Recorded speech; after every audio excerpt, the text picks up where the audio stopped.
La monarquía romana. Desde su fundación hasta finales del siglo VI a.C., el Estado romano fue monárquico.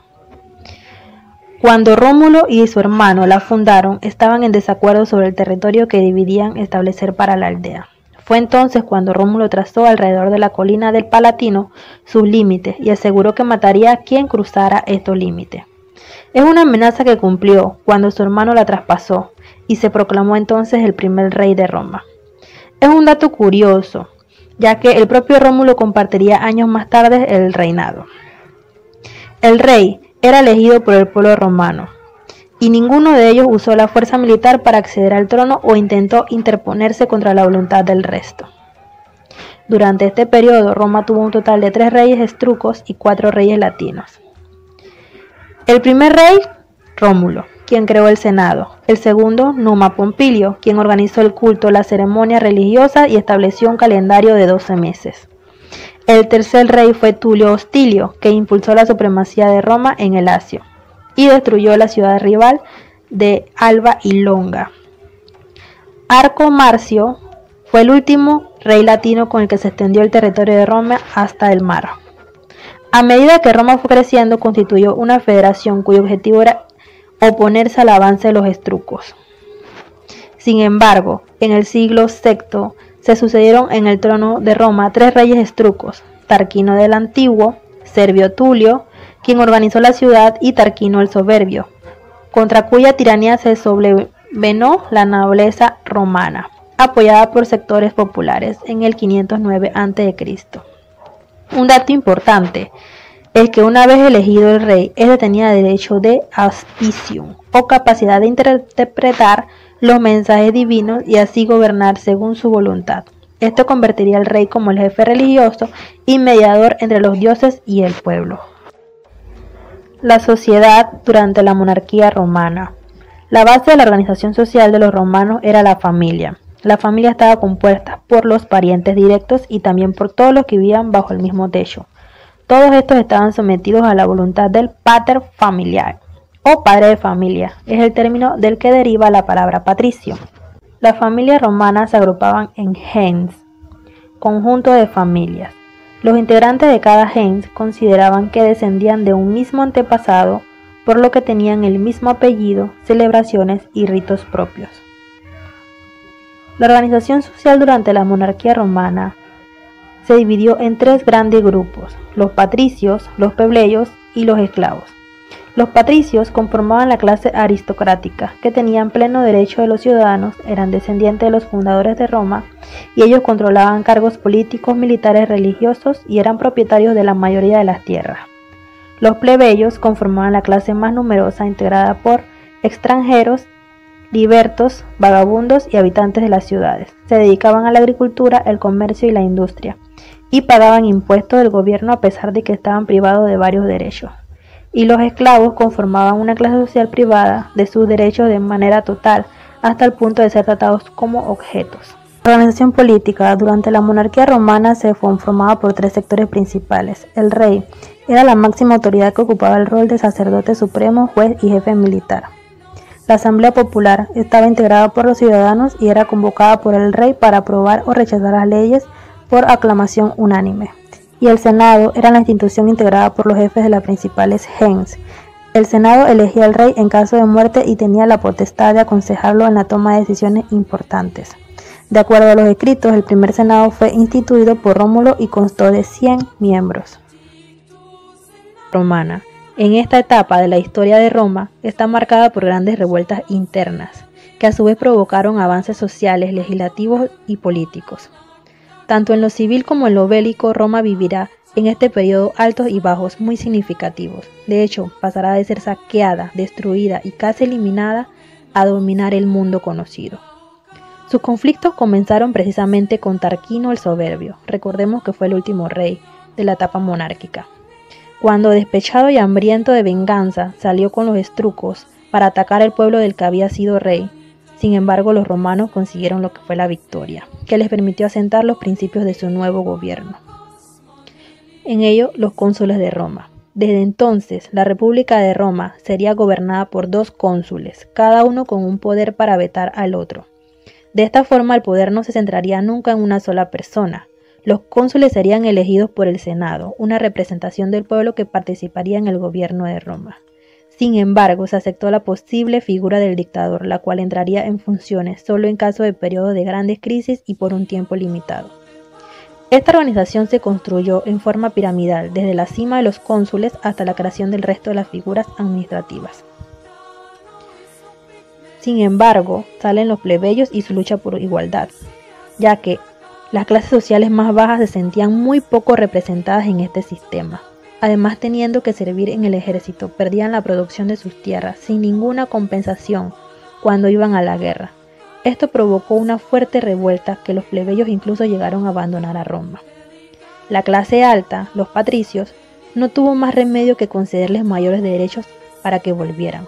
Poco después los plebeyos consiguieron que se permitieran casamientos entre ambos sectores sociales, pero tuvo que haber una serie de revueltas para que esto sucediese. Esto posibilitó la integración de los plebeyos más ricos a las familias patricias. En el año 367 a.C., los plebeyos obtuvieron el derecho a ser elegidos cónsules y algunos años más tarde el acceso a cargos públicos. Además de esto se creó el estipendio.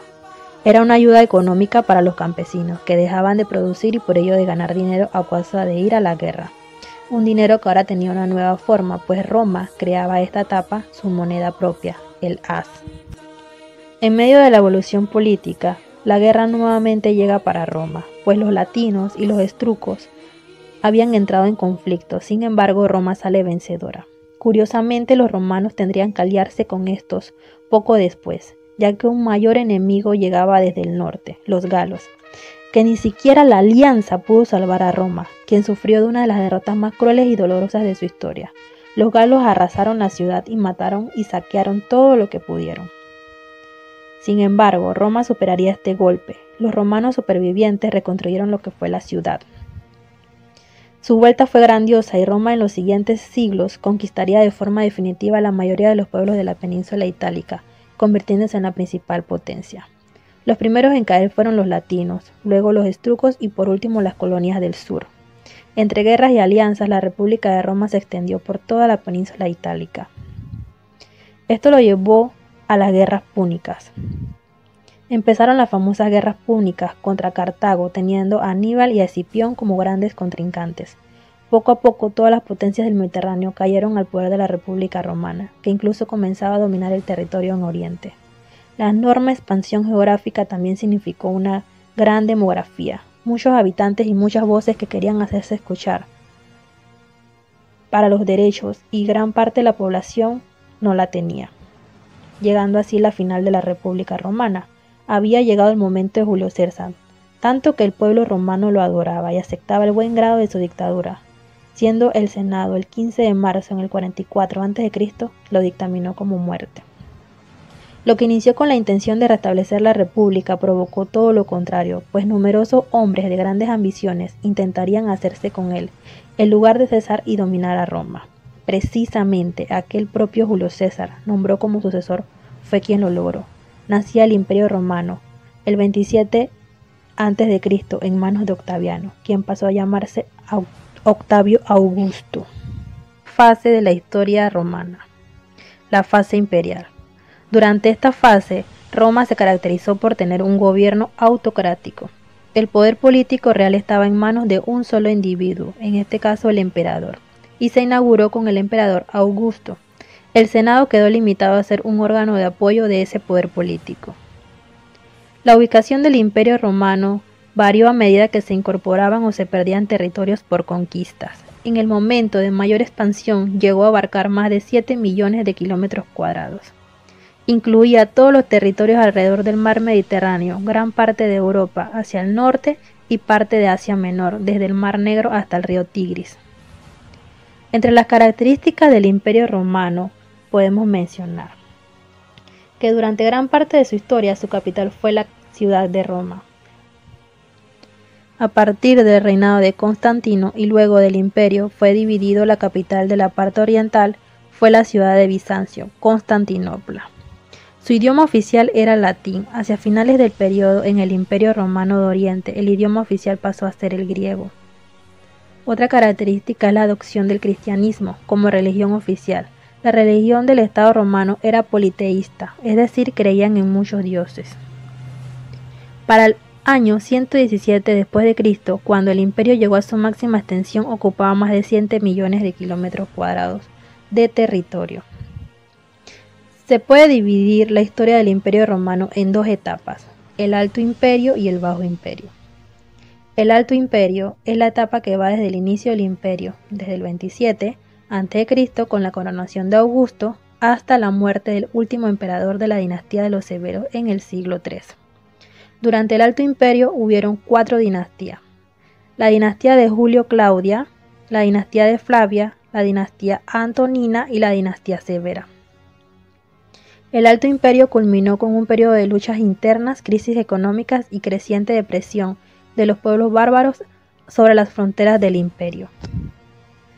Durante el Alto Imperio también se caracteriza un gran florecimiento económico y una gran estabilidad política, por los siguientes factores: una economía monetaria y comercial, ya que la economía no se basa en la forma tradicional como la agricultura o la ganadería, sino en el comercio de los productos a lo largo del imperio, para la cual eran fundamentales las comunicaciones marítimas y terrestres.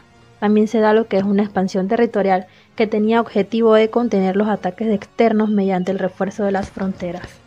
El Bajo Imperio respecto al Alto ha sido considerado siempre como un periodo de decadencia. En realidad, tras la crisis del siglo III, se asiste a una serie de cambios en lo político, económico y social. El Estado va perdiendo progresivamente fuerza, por lo que se debilita el control de las fronteras frente a los bárbaros. Decaen las infraestructuras y por consiguiente el comercio. De esta forma se asiste al proceso de ruralización, la sociedad y el desarrollo de una economía de autoabastecimiento. Diocleciano instauró una tetrarquía, es decir, un gobierno de 4 hombres. Estaba integrado por 2 coemperadores, Augustos, uno para Oriente y uno para Occidente. A su vez, cada uno contaba con un emperador asistente. Luego de la reunificación del imperio bajo el gobierno de Constantino en el año 380, el emperador Teodosio dividió el territorio entre sus 2 hijos y así quedó constituida definitivamente una nueva organización territorial y política: el Imperio Romano de Occidente y el Imperio Romano de Oriente. La organización social ya la hemos visto: patricios, plebeyos, esclavos. Bien, ya sabemos un poco acerca de ellos. La organización política también la conocemos. Sabemos que la máxima autoridad del imperio, en este caso era el emperador, quien concentraba todo el poder político y estaba a cargo de los asuntos militares, legislativos, religiosos y judiciales. El Senado actuaba como consejero del emperador. Las asambleas se mantuvieron como una tradición romana desde la época de la República, pero no tenía poder efectivo. Es así como llegamos al fin del imperio. A partir de la división del imperio por parte del emperador Teodosio, ambas partes comenzaron a funcionar como entidades separadas. Mientras en el oriente los emperadores consolidaron su poder y lograron prosperar, el imperio de Occidente comenzó un proceso de desintegración. Las frecuentes crisis económicas se sumaron, las invasiones de los pueblos germanos que el ejército romano no pudo detener. Las inseguridades de las ciudades provocó que las personas migraran al campo y se produjo un fenómeno de ruralización. Finalmente, en el 476, el rey visigodo Odacro depuso el último emperador, Rómulo Augustulo, y el Imperio Romano Occidente llegó a su fin. Se considera este momento como el comienzo de la Edad Media. El Imperio Oriental, con el nombre del Imperio Bizantino, perduró hasta el año 1453 con la caída de Constantinopla a manos del Imperio Otomano, hecho que dio inicio a la Edad Moderna. Vida cotidiana y costumbres de la ciudad romana. Las costumbres o vida cotidiana en la antigua Roma son la base de su cultura y su civilización, e identifican la idiosincrasia romana. Las rutinas diarias de los habitantes de sus ciudades fue esencialmente una civilización urbana. La vida privada o familiar, la vida pública, los ciclos laborales y festivos. Vestimenta. En su vestimenta, el traje en la antigua Roma constaba de 2 tipos de pieza, como en el griego llamadas indutus, las interiores, y amictus, las exteriores. En los primeros tiempos se reducían las prendas a la túnica, semejante al quitón de los griegos, y a la toga propia y exclusiva de los ciudadanos romanos, que por ello se llamaban gens togata, mientras ellos decían de los griegos, gens paliata. A veces llevaban otra túnica interior denominada subúcula, equivalente a nuestra camisa. Y la superior solía ceñirse con un cinturón llamado sigulum o cintus. Su color era generalmente blanco, sobre todo en los que aspiraban a la magistratura. Alimentación. En la alimentación empezaban con el iantaculum, se correspondía con el desayuno. Hay que tener en cuenta que el romano se levantaba muy temprano, por lo que no era normal hacer comidas copiosas. Todo lo contrario, por lo general eran bastante simples y casi siempre tomadas de pie. Consistían en pan untado con ajo o sal, o sin untar, y un pedazo de queso. Luego venía el prandium. El prandium era al mediodía y una de las comidas que los romanos se saltaban habitualmente, o la única que hacían en todo el día dependiendo de sus posibilidades económicas. El prandium consistía en una dieta a base de pan, carne fría, verduras y fruta acompañada con vino, pero todo ello en cantidades moderadas. Por último, la cena romana. La cena romana se producía después del baño al término de la hora octava o nona. En ella los romanos tomaban verduras como entrantes en forma de ensaladas o la plancha, y carne y pescado. Diversiones. En las diversiones, el circo, el teatro y el anfiteatro formaban la trilogía de equipamientos públicos destinados a la diversión de los ciudadanos. El circo, la instalación más grande de las tres, estaba destinado a las carreras, pero también podía servir para realizar representaciones que conmemoraban los acontecimientos del imperio. Religión y mitología. En la religión politeísta, practicada en la Roma antigua, tenía cultos privados, familiares y cultos públicos, inseparables del sistema político. Su mitología, las leyendas y mitos que conformaban su cosmovisión tradicional, tenía su origen en las religiones ancestrales de los latinos y otros pueblos itálicos, especialmente de los etruscos.